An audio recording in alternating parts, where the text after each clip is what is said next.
For over 75 years, Archie Comics have been a constant presence in American pop culture. Hey, I'm Akeem with ChannelFrederator, and today we're taking a look at the evolution of the Archie franchise. From the original comic book to the newly remodeled live-action show Riverdale, this is Riverdale Then and Now. Make sure to subscribe and hit that bell icon to become part of our notification squad.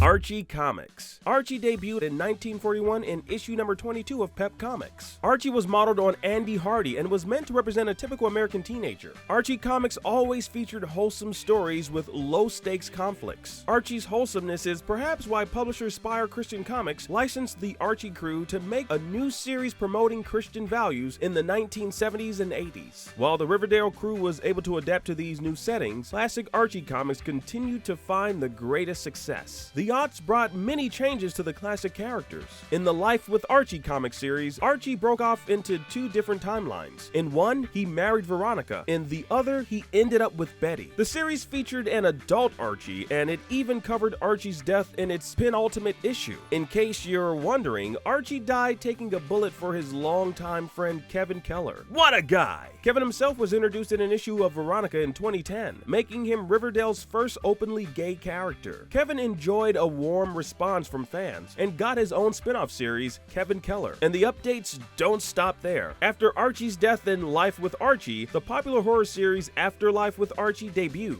and was followed by a spin-off, Chilling Adventures of Sabrina, a dark take on the teenage witch. After the new round of successful reboots, the Archie series was relaunched in 2015 with an updated look for the characters and a more modern approach to what the teens faced. Archie on television. Archie made his small screen debut in The Archie Show, an animated TV series that appeared on the CBS Saturday morning cartoon lineup from 1968 to 1969. Much like the comics, The Archie Show embodied the all-American teenage experience. Every episode followed a similar format. There was the narrative, the dance of the week, a music video, and a short joke sketch at the end. In addition to classic slapstick comedy and teenage satire, music was a major underlying element to the show. Archie, Betty, Veronica, and Reggie were in a band called The Archies. Ha, go figure. They made bubblegum pop music together featuring Archie on the lead guitar and vocals. In 1969, the Archies topped the charts in real life with their #1 hit single, Sugar Sugar. This unforeseen success resulted in a growing trend in the 60s and 70s with cartoons like Scooby-Doo, Where Are You? And the Archie spin-off, Josie and the Pussycats, producing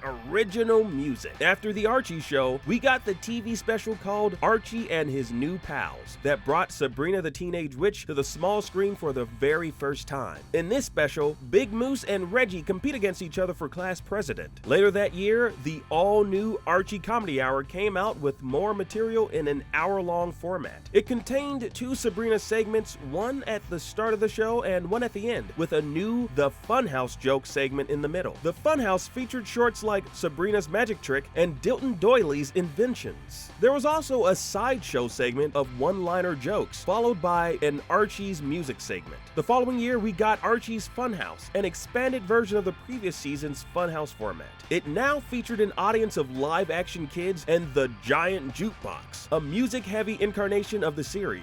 The show got a fresh reboot in 71 through 73 with Archie's TV Funnies, in which Archie and the gang run a TV station presenting a selection of cartoons featuring characters from the Funny Papers. Then, another reboot came in 1974 with The U.S. of Archie, in which Archie and the gang interpret various events from American history. Sabrina the Teenage Witch received her own spin-off cartoon in 71, which received many of its own reboots, including a live-action series in 1996 starring Melissa Joan Hart as Sabrina Spellman, and another animated series in 1999. Netflix has announced yet another live-action Sabrina series with a 2-season order currently greenlit for production, following the success of Riverdale. Archie the Animated Series didn't receive another complete revamp until 1999, with Archie's Weird Mysteries.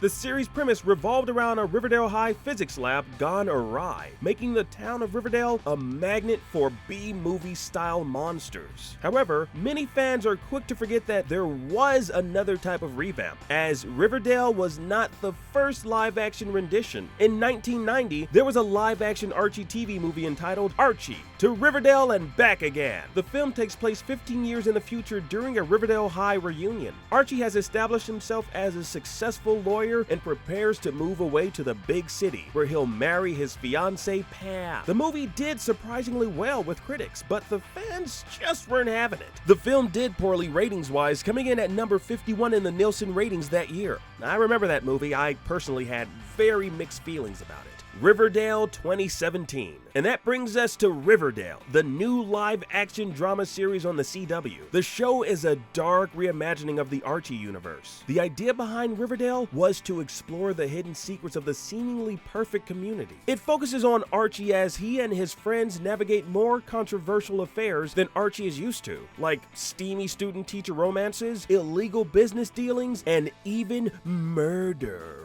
Riverdale takes plenty of cues from the previous incarnations of the series. For instance, the show's mystery theme comes from Archie's Weird Mysteries of the 1990s. The show also includes recurring characters from the comics, like Josie and the Pussycats, who went on to have their own spin-off series. Riverdale's episode format is a significant departure from the rest of the franchise. Unlike the original Archie cartoon and comics, which focused on the lighter side of life, Riverdale focuses on the darker side and the ill intent of others. While the earlier Archie centered on silly shenanigans like choosing between two girls to take to the dance, Riverdale takes a more melancholy tone. The first season-wide arc focuses on the murder of Jason Blossom. Archie and his friends investigate the suspects and their motives. Main characters. The live-action revamp of the series brought several changes to the characters, as would be expected when shifting from lighthearted comedy to intense teen drama. Not only does each character have more edge, but they are also more fleshed out than in previous incarnations. Archie, like all of the characters, has evolved from a one-note archetype to a more complex individual. His interest in football, music, and girls remains, but in Riverdale, these interests are portrayed with more depth. Archie deals with relationship struggles, family drama, and even career-related pressures. That's a lot deeper than Betty and Veronica's endless battle for his heart. These departures from the picture-perfect Archie we know make for a far more relatable character. Aside from the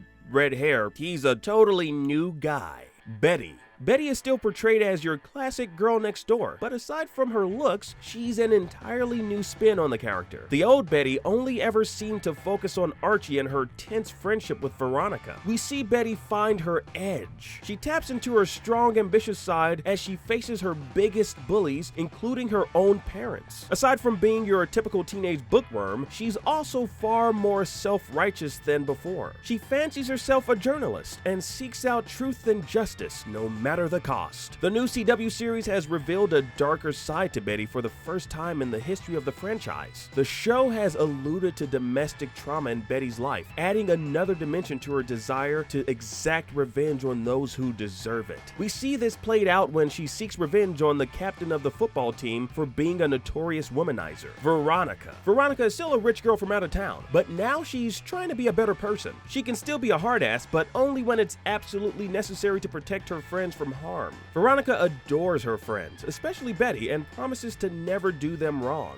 She leads by example and sets a high standard for herself, her friends, and her family. Riverdale's Veronica is smart, self-assured, loyal, and dependable, unlike her animated predecessor, who was known for little more than her arrogance and whining. Oh, and did we mention they finally dropped that southern accent? Jughead. In earlier renditions of Archie, Jughead was known for his laissez-faire attitude, his love of cheeseburgers, and his weird crown cap. Riverdale offers a new take on Jughead. Now, he is more of a brooding outcast. He's the poor kid with a dysfunctional family. Jughead is also very talented and passionate about journalism and writing. He's far more fiery and ambitious than ever before. Oh, and he still has his crown cap, only now it's more of a pointy beanie. In a notable change from the comics, Riverdale's Jughead is not asexual. Fans of Archie Comics had long assumed that Jughead was asexual, and writer Chip Zdarsky confirmed it in issue 4 of Jughead. Many fans of Riverdale were disappointed to find that by making Jughead Betty's love interest, the show was moving away from Jughead's asexuality.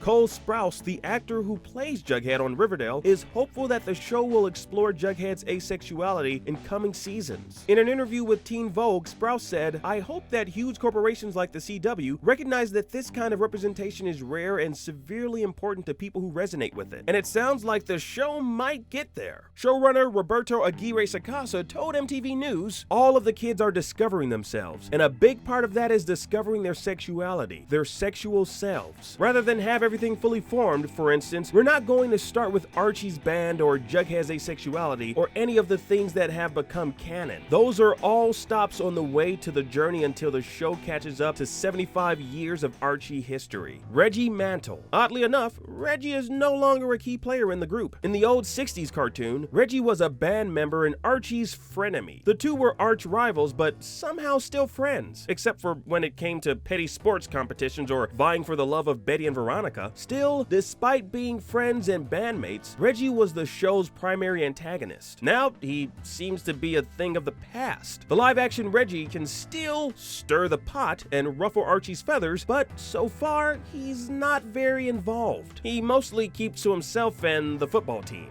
Go figure. Supporting characters. Riverdale incorporates the original supporting characters and gives them a much greater purpose. This includes the wealthy queen bee of Riverdale, Cheryl Blossom. She's still the mean girl from the cartoons, but now she's a whole new level of deceptive. Cheryl is the alpha cheerleader at Riverdale High, and the bane of any girl's existence. Then there's the forgettable Ethel Muggs. Ethel was a one-note recurring joke in the old animated series. She was the ugly girl at school who was overbearing in the pursuit of her crush, Jughead Jones. Now, she's just your average nerdy outcast, but she actually plays her part when it comes to moving the narrative along. There's also Kevin Keller, the series' first openly gay character. He's now a key player over Reggie Mantle in the core group of friends, serving as Betty's first best friend in the series. The new series even explores the adult characters in greater detail. For example, the scandalous Geraldine Grundy, the high school music teacher, has a forbidden affair with Archie. We also see more of Waldo Weatherby, the invasive principal who is overly involved in school activities and aids the police in their investigations. And for the first time, we get a real glimpse at Fred Andrews, Archie's supportive father who has problems of his own. In the earlier versions, Fred would only appear to scold Archie, but now he's much more involved and compassionate. There's also the devious Hermione and Harem Lodge, Veronica's parents and the power couple that lost their fortune and have since tried to regain it by partnering up with deadly street gangs. We also get a personal glimpse of Alice and Hal Cooper, Betty's overbearing journalist parents who steamroll their way into other people's private affairs. And let's not forget the completely revamped F.P. Jones, Jughead's deadbeat dad.